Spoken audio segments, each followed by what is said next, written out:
Bismillah, tawakkaltu 'ala Allah, la haula wala quwwata illa billah. Asyhadu an la ilaha illallah wa asyhadu anna Muhammadar Rasulullah. Allahumma shalli 'ala sayyidina Muhammadin wa 'ala alihi wa sahabatihi ajma'in, ma ba'd. Para hadirin hadirat rahimakumullah. Lalu dia sampaikan, dia sebarkan apa yang dia dengar dari kami.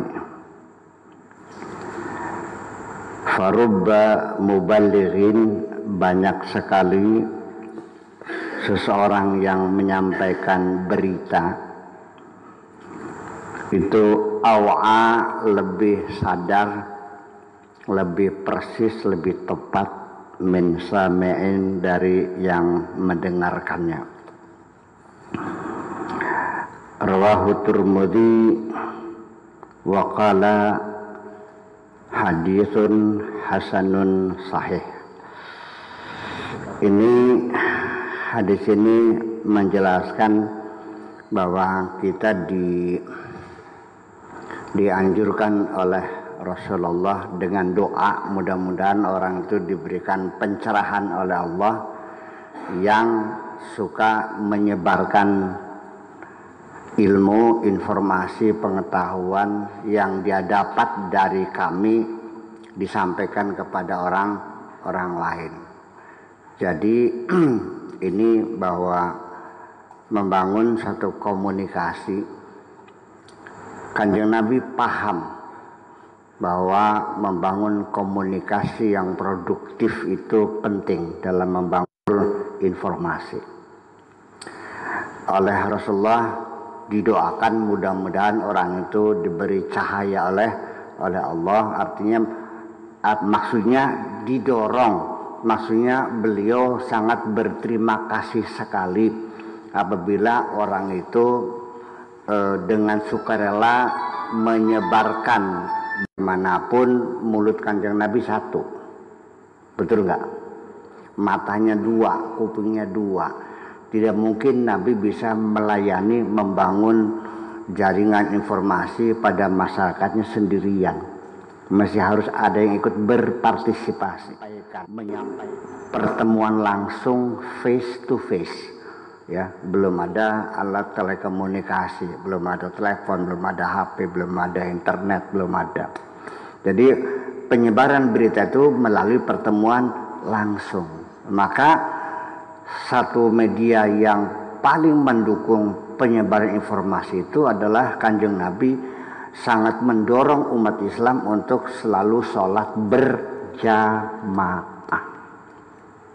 Makanya sholat berjamaah itu oleh Kanjeng Nabi dijanjikan pahalanya 27 kali lipat. Ya, 27 ya. Ya, kita hitung aja 27. Nggak usah mikir ganjaran lah, 27 fadilahnya. Artinya dengan sholat bersama kita berdisiplin waktu, ya kan gitu. Kemudian kita juga bebersih, menjaga kesehatan. Ketiganya kita juga bertemu dengan teman-teman, bersalaman, kemudian tukar informasi, ketemu, menghilangkan rasa kesombongan, pembauran sosial antara yang miskin dan yang kaya, orang pejabat dan rakyat setiap hari bertemu. Selanjutnya kesalahpahaman bisa diselesaikan. Saya kira bukan 27, saya bisa sebutkan 100.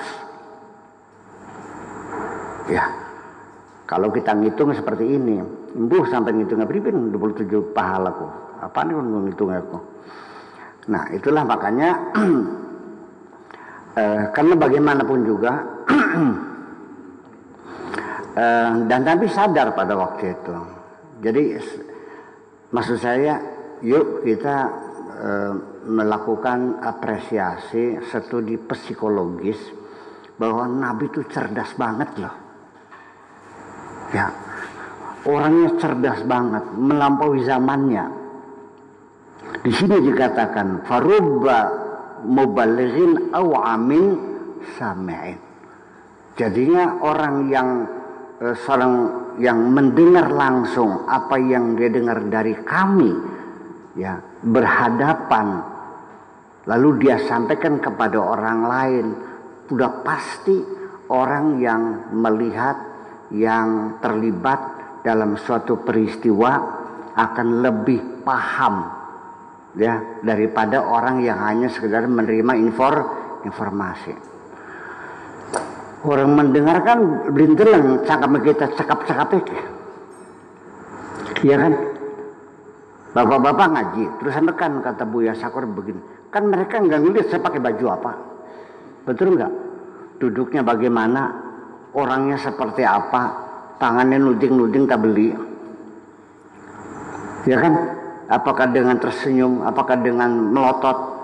Nah itu pasti bahwa informasi yang disampaikan kepada orang lain tidak akan persis seperti pelaku peristiwa itu sendiri. Ngantar tak boleh. Kula ketemu karo Sahrini. Kur beli Sahrini. Wah, saya terkagum-kagum melihat perempuan secantik itu. Sampai ngopiok dengkulnya. Ya, saya ceritakan kepada Anda, saya barusan ketemu dengan seorang perempuan namanya Sahrini, matanya berolok-berolok. Wah, wajahnya genjerang. Saya ceritakan. Anda mendengarkan cerita saya kan?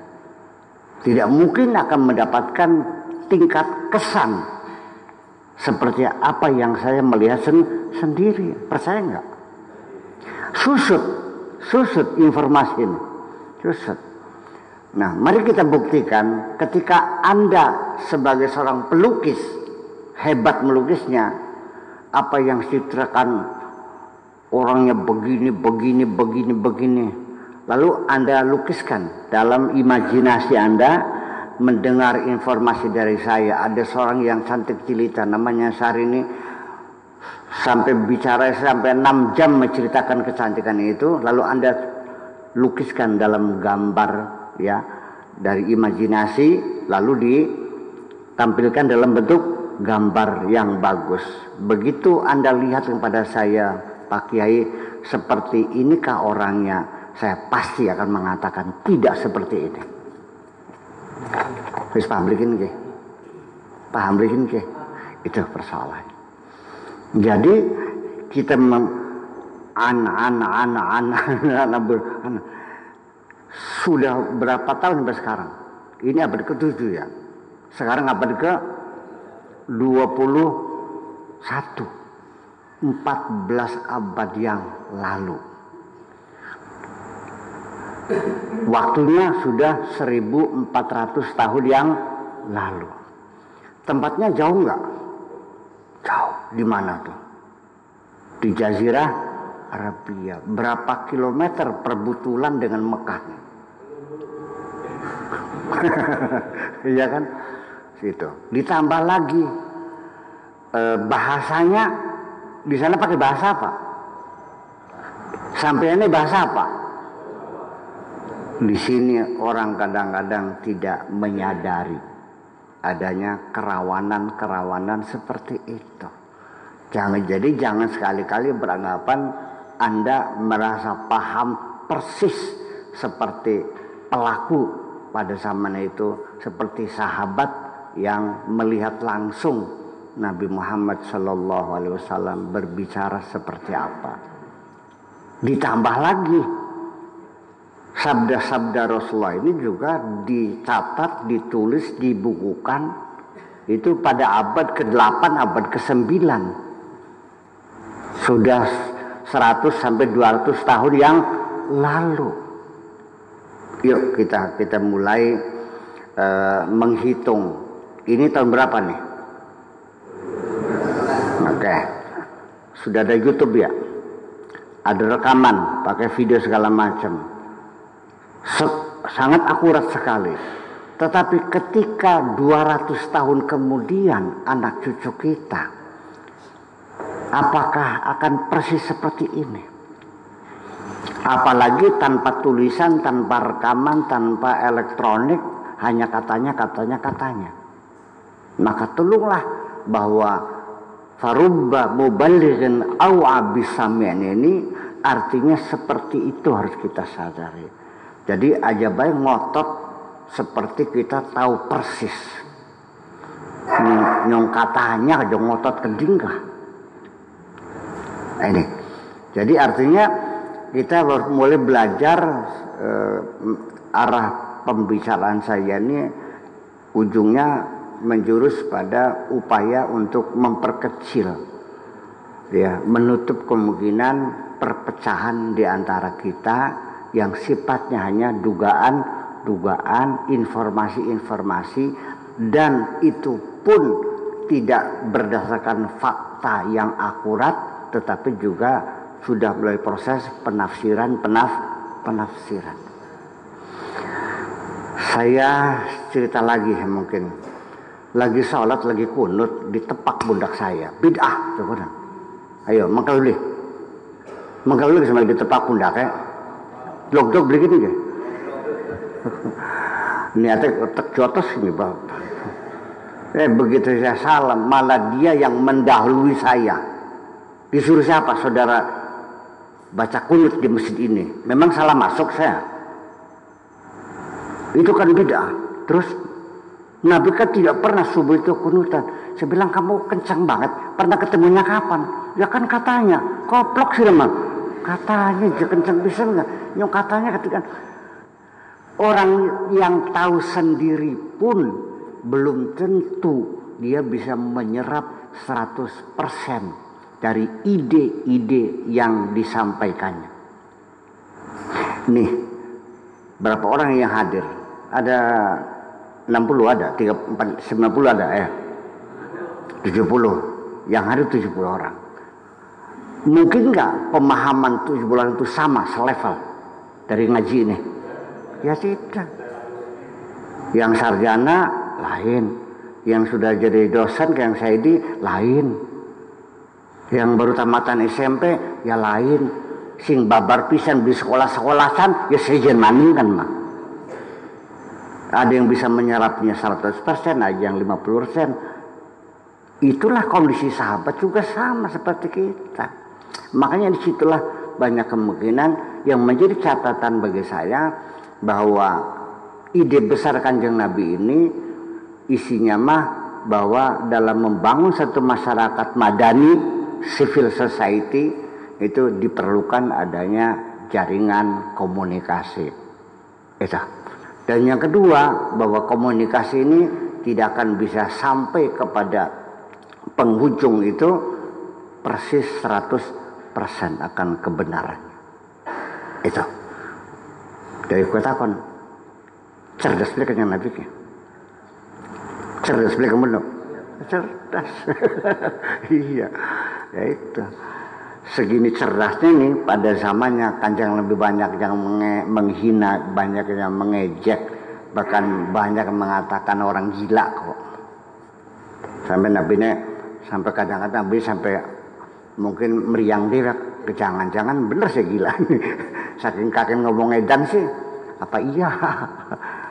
Baru dia yakin tidak gila setelah Allah sendiri yang menyatakan wa ma sahibuka bimajnun, bahwa temanmu itu tidak gila. Aja kira-kira. Hadis ini statusnya adalah hasan dan sahih.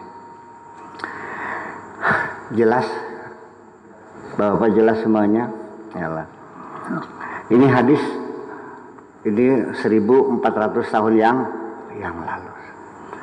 Makanya saya nih, ya saya sekarang, bapak-bapak sekarang juga kan, tahun sekarang kan, kita sezaman kan, sama nggak pemahaman kita tentang Nabi?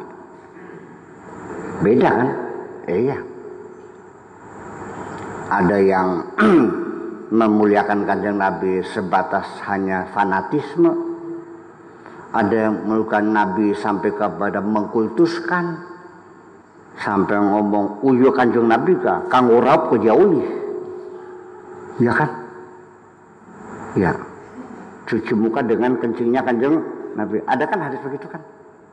Saya kok sampai sejauh itu nggak ada masalah lah. Dan saya yang sangat menghargai Kanjeng Nabi malah dituduh gitu oleh orang-orang yang nggak paham kari kaji sakor gitu ning Kanjeng Nabi jeung ngece bae ning mazhab-mazhab gitu beli ngergani iya embu mazhab beli jelaskan gitu saya bilang masih paham saya Anda membela-bela Imam Syafi'i saya lebih tahu Imam Syafi'i dan saya lebih hormat pada Imam Syafi'i karena saya paham mengerti kecerdasan Imam Syafi'i. Ya kan gitu. Ya itulah persoalannya. Jadi sebetulnya pertengkaran kita ini nggak ada artinya omong kosong, rebutan pepesan kosong barangnya. Nggak ada artinya. Iya dari ketidakpahaman itulah. Lanjut hadis yang ke seberapa sekarang ke-15. Wa an Abi Hurairah radhiyallahu anhu qala Rasulullah sallallahu alaihi wasallam man su'ila anna ilmin siapapun yang ditanya tentang ilmu fakatamahu lalu orang itu menyembunyikannya ada orang nanya dianya tidak menjawab tetapi disembunyikan uljima yaumal qiyamati bilijamin minar nanti besok orang itu akan diikat akan dibelenggu dengan belenggu api neraka rawahu Abu Dawud wa Tirmidzi wa qala haditsun hasanun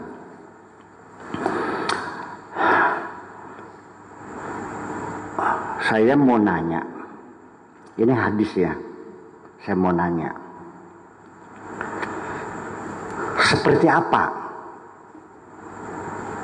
satu kejadian yang pernah kita lihat sehari-hari ada orang yang ditanya tentang ilmu lalu dia sembunyikan seperti apa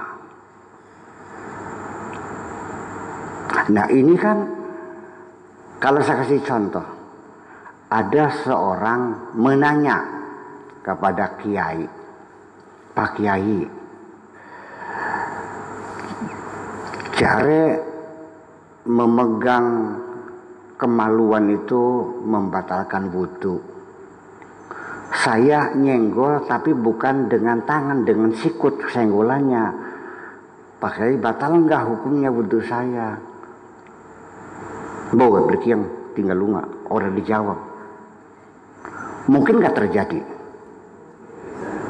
Tidak mungkin. Jangan ke situ. Itu tidak mungkin. Barang sih tapi tidak mengkonon dia beli tadi makin mah. Sih, mana mungkin ada kiai ditanya hukumnya kemana lalu dia sembunyikan. Masuk akal cuma. Lalu nanti kapan ada orang yang dibelenggu dengan api neraka karena menyembunyikan ilmunya? Seperti apa? Ya. Betul kamu? Seperti apa? So, ada yang bisa beri contoh? Non? Apa aja? Terus? Oh, resep masakan. Kalau orang punya resep masakan, dari situ sumber dia mencari rezeki. Kayak mbok berak. Dia punya resep goreng ayam yang enak sehingga dia. Kalau resep itu dia buka, kaya-kaya dia masuk surga. Ya. Dan kalau dia itu bukakan, saya akan mengatakan bocah goblok sih Raki. Iya dong. Betul nggak? Itu kan kekayaan intelektual. Ada copyright, hak paten seseorang yang dirahasiakan. Berarti mungkin itu nggak termasuk hadis ini nih. Termasuk itu nggak hadis ini? Tidak dong. Iya begini ke? Ya iya dong. Masa iya? Masa mbok berak di talnya ke neraka? Sok apa lagi contohnya? Nah ini yang jadi persoalan yang seperti ini.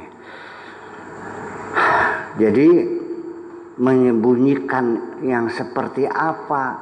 Dan ini hadis ini Riyadhus Shalihin dari dulu kita pilih. Sudah 1400 abad yang lalu di sini.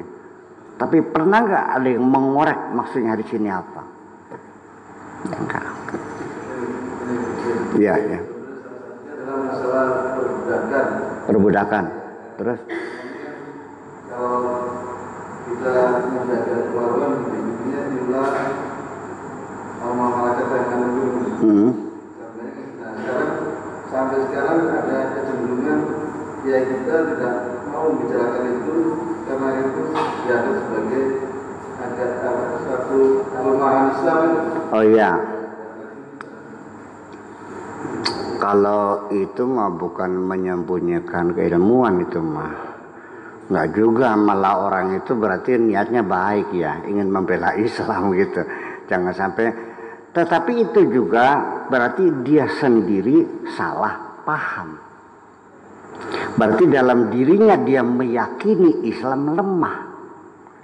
Kelemahan ini jangan diketahui orang. Malah dia sendiri sebetulnya yang meragukan Islam itu sendiri. Ya, kita itu bukan masuk situ persoalannya. Iya kan? Bukan seperti itu persoalannya. Sebab kalau itu mah berarti dia sendiri masih kurang yakin Islam itu benar. Islam itu sesuai dengan keadilan. Ternyata dari dia meyakini bahwa perbudakan itu diperbolehkan dalam agama Islam, sehingga dia tutupi, sengaja berbohong bahwa Islam. Nah, disitulah terjadi manipulasi yang akhirnya merugikan dirinya sendiri. Kalau kita memang belum yakin, ya ada keraguan, jangan ditindas keraguan itu dengan menutup berpikir sehat. Dikomunikasikan, ditanyakan, digali, dianalisa. Sehingga ketika kita beragama, kita meyakini agama kita adalah benar. Saya tidak butuh orang yang yakin agama, tetapi di dalamnya ada keraguan. Ya, Al-Quran sendiri sejak awal mengatakan dzalikal kitabu la raiba fi. Pertama kali yang perlu dikomunikasikan di komitmen awal di dalam Al-Quran tidak ada keraguan sedikit pun, harus yakin. Nah, itulah makanya. Nah, di sini persoalannya. Memang ada umat Islam yang melihat bahwa perbudakan boleh. Pokoknya Al-Quran mengatur, berarti boleh. Gitu. Nah, yang ini ingin menutupi, artinya ajaran Islam yang bertentangan dengan hak asasi manusia, ditutupinya semacam itu, sehingga terjadilah pembohongan. Saya tidak ingin agama Islam ini disampaikan kepada anak cucu kita dengan cara pembohongan. Karena menjadi rawan dan akan menjadi kemungkinan, ya mudah-mudahan tidak terjadi, tapi kemungkinan anak cucu kita nanti setelah mereka cerdas, sudah anak cucu kita jadi profesor, doktor, ahli di bidang fisika, ahli di bidang mikrobiologi, ahli di bidang kimia, ahli sosiologi, ahli antropologi, sudah pinter-pinter melihat paradigma agama kita semacam ini, lah bohong yakin. Apa enggak mungkin pada murtad nih? Di sini tanggung jawab kita. Sekalipun saya ingin seperti itu, saya kadang-kadang sering dicemoohkan orang bahwa kaji sakur kia beli jelas madhab, kawe ruwet baik aja, ngobok-ngobok madhab aja. ini ya saya ya, tapi ya prosesnya seperti itulah. Begini, kita mau bercerita fadilahnya baca basmalah, oke? Kan kullu amrin la yubda'u fihi bi bismillahirrahmanirrahim fahuwa aqta. Ya gitu kan. Nah, akhirnya dengan dongeng bahwa dulu seorang Firaun di Mesir sudah bosan dengan istrinya, udah jenuh gitu, ingin menceraikannya tapi tidak ada alasan. Akhirnya direkayasa, dititipin duit. Ini kalau nggak salah di kitab Daqaiqul Akhbar ya. Dititipin duit, uang besar, suruh disimpan. Nah, setelah disimpan, si istri ini disimpan di lemari dengan baca bismillahirrahmanirrahim, disimpan. Nah, di malam hari uang itu dicuri oleh Firaun ya, untuk ya direkayasa. Pagi harinya dia nanya mana uang titipan. Begitu maksudnya ketika dia mengatakan uangnya hilang, maka dia akan tertuduh memanipulasi. Dan itulah akan dijadikan alasan untuk menceraikannya. Tetapi karena dia ini, istri Firaun ini menaruh uang lemari itu dengan baca bismillahirrahmanirrahim, uang itu diambil malam hari. Ketika uang diminta, dia membuka lemarinya dengan baca bismillahirrahmanirrahim. Karena fadilah bismillah, uang yang dicuri ada lagi dalam lemari itu. Saya minta ke depan anak-anak kita jangan diberi dalil dongeng seperti itu. Ya, anak kita yang cerdas akan tertawa terbahak-bahak mendengar cerita semacam itu. Ngandel boleh. Ini kita mesti bicara. Iya lah, agama dongeng makanan mah. Iya. Jadi ke arah yang rasional seperti itu. Jadi pada akhirnya hadis ini orang menyembunyikan ilmu. Sesuatu yang disembunyikan ini juga ada, kita klarifikasi dulu ini sesungguhnya. Ini hadis ini umum. Informasi-informasi yang kita miliki itu harus diklarifikasi. Ada pengkategorian. Jadi tidak selalu kita menyembunyikan informasi itu akan dibelenggu dengan api neraka. Seperti tadi resep masakan ayamnya embok berak itu tidak termasuk dalam klausul ini. Ya, karena itu namanya hak paten. Ya. Nah, kemudian juga tentang perbudakan dalam Islam sengaja ditutup, tidak dibicarakan karena menyembunyikan kekurangan dalam Islam. Nah, itu kan dia yang meyakininya. Saya mengatakan Islam tidak mengakui perbudakan. Nanti kita bahas kapan-kapan. Ada lagi berita yang sengaja tidak boleh dibukakan kepada siapapun.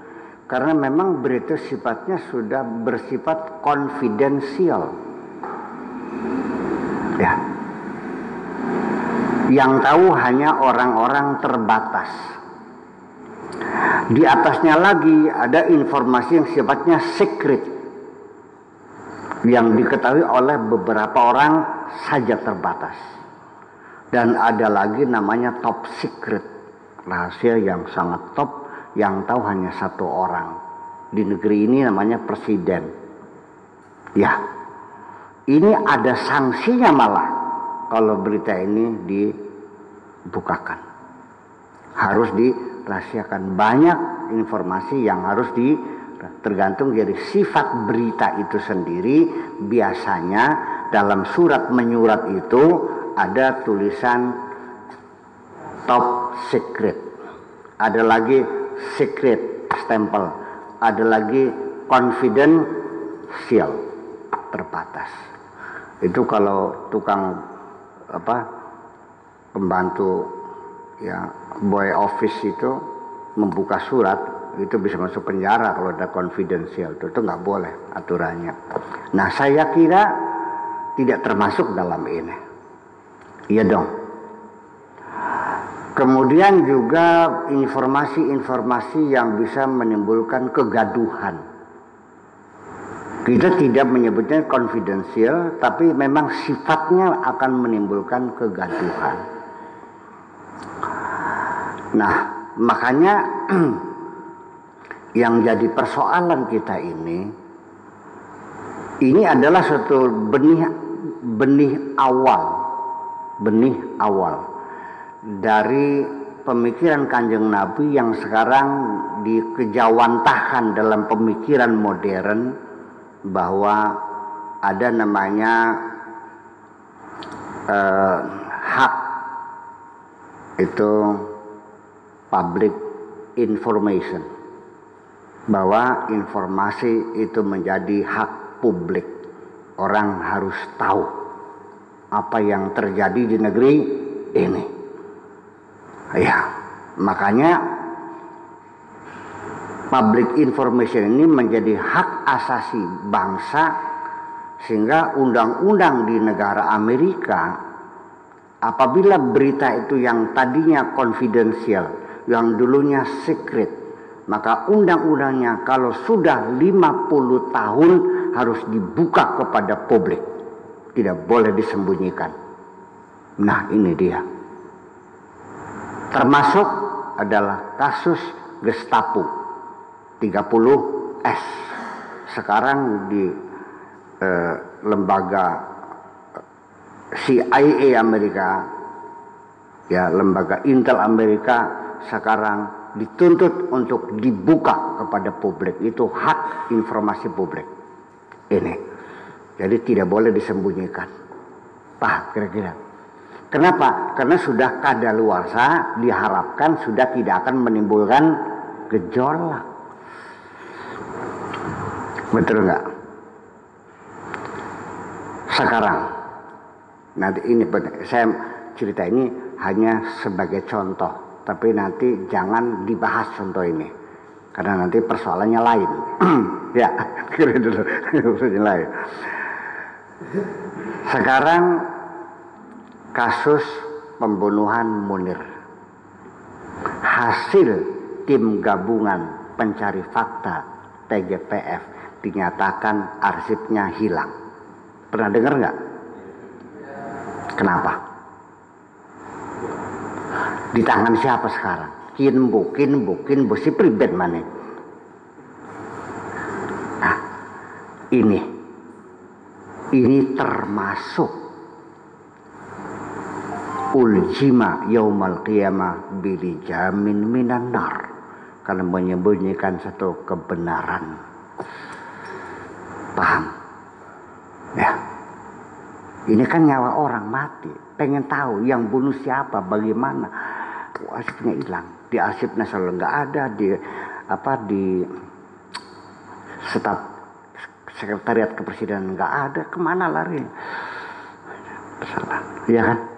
Nah, itulah masalahnya, bahwa kita sendiri, jadi jangan lalu contohnya ada orang kiai ditanya tentang batalnya wudhu, karena dia tidak menjawab lalu masuk neraka sih, gimana? Yang tidak mungkin terjadi tuh. Betul nggak? Lah ya, itu masalah. Jadi kita sendiri, nah dari belajar ini sendiri, kita akhirnya dari hadis ini yang diucapkan 14 abad yang lalu itu, kita terjemahkan dengan kedinian dan kesinian sekarang ini. Maka ke depan kita juga harus dapat memilah-milah, ya, mana yang perlu kita sampaikan, mana yang belum saatnya, atau yang tutup sama sekali forever, misalnya ini sudah tidak boleh diketahui, dikubur untuk selama-lamanya. Ya, ini karena persoalannya jangan bilang itu kan sejarah. Siapa bilang sejarah masa lalu akan membentuk perilaku kita hari ini? Betul nggak? Majapahit membumi hanguskan Pajajaran sudah berapa tahun lamanya? Iya kan? Ini sejarah. Lalu saya tanya, kenapa di Bandung sampai sekarang tidak ada jalan Gajah Mada? Berarti ya kan, amit-amit pitung turunan aja tidak mati namun kerawang Jawa kok. Kan begitu persoalannya. Syada. Tidak bisa dibohongi. Dan kita dibangun sejarah ini juga tidak sepi dari dendam-dendam sejarah semacam itu. Nanti akan kita bahas ulang lagi di Karawangi. Kita ada memori historis ya, yang sudah kita bahas kemarin. Memori historis. Jadi memori historis itu kalau kita buka internet ya, buka internet nih, Pak Edi buka internet, saya pinjam internetnya, saya buka histori, klik buka histori, terbuka semuanya. Ternyata Pak Haji Edi berselancar ke situs-situs yang nggak karu-karuan lah, ketangguhan lah. Kemana semuanya? Oh, ngetop. Ternyata dia ngetop ke Miranti. Ketop lagi cupi-cupita lagi goyang basah. Ini gimana nih? Ketahuan semua. Nah, itulah persoalannya. Dan ini kita mencoba untuk menggali memori histori itu ada dan akan membentuk perilaku. Makanya terus lagi ada lagi, memang kita tidak bisa menyampaikan berita itu ya, keilmuan itu karena kita melihat memang belum usianya. Belum saatnya dan tidak bagus kalau kita buka. Bapak-bapak setuju nggak kalau ada anak SD kita dia menanya tentang seksologi? Perlu dijawab nggak? Iya kan? Ya iya dong. Nah makanya itu satu, belum layak. Yang satu lagi belum saatnya. Juga tidak dijawab. Al-Quran juga menyembunyikan informasi yang ditanya oleh umat. Yas'alunaka anil ahillah qul hiya mawaqitu linnas. Mereka bertanya tentang bulan itu bagaimana. Kok nanti growok, nanti bulat, nanti hilang, growok lagi. Qul hiya mawaqitu linnas, itu hanya menghitung waktu. Karena pada waktu itu belum saatnya orang Arab yang buta huruf dijelaskan ilmu kosmologi. Iya dong.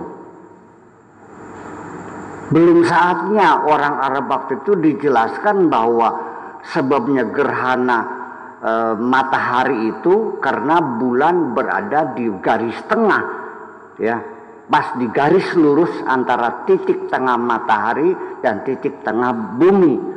Ketika bulan di posisi garis lurus itulah akan menutup sebagian matahari, maka di situ sebut dengan gerhana matahari. Belum saatnya. Kapan gerhana bulan ketutup oleh itu? Ketika bumi kita berada di garis tengah antara matahari dan bulan, sehingga bulan tertutup oleh bayang-bayang matahari. Belum waktunya kan? Iya kan? Makanya Al-Quran tidak menjawabkan. Nah, ini Al-Quran dibelenggu neraka enggak? Ya enggak, memang belum waktunya. Memang sudah artinya dialihkan jawabannya kepada jawaban yang lain. Itu kira-kira seperti itu. Seperti kita sendiri juga dulu banyak orang yang tidak sependapat bahwa mata pelajaran seksologi dulu ada wacana akan menambah mata pelajaran sekolah itu kurikulumnya ada ilmu seksologi.